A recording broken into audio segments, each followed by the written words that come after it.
Let's make some white bread because I am completely out. You need 2 cups of warm water, 1/4 cup of sugar, 1.5 teaspoons of yeast.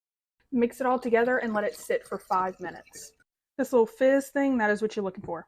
Once it gets to this point, you're gonna add 1/4 cup of oil and 1.5 teaspoons of salt.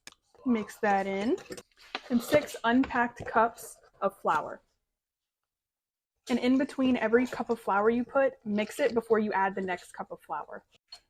3, 4, and yes, I'm keeping a tally mark because I will not remember how many cups of flour I put if I don't.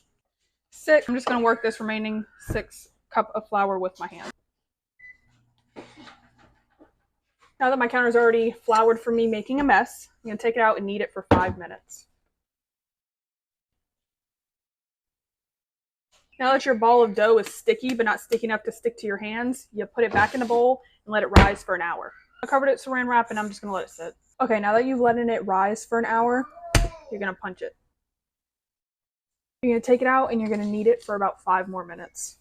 I'm going to cut it in half because this actually makes 2 loaves of bread. And we're going to roll out our dough.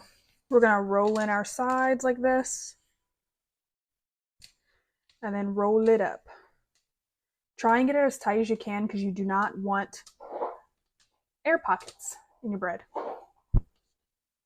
Already greased my pan, so I'm just going to plop that in there and let rise for another 30 minutes. Now I'm going to put it in the oven at 350 for probably about 20-30 minutes until the top is like golden brown. This is what the top looked like when I took it out. You want to wait till your bread is completely cooled off before you cut into it, and when you do, use this like serrated knife. You cannot cut through this with a dull knife.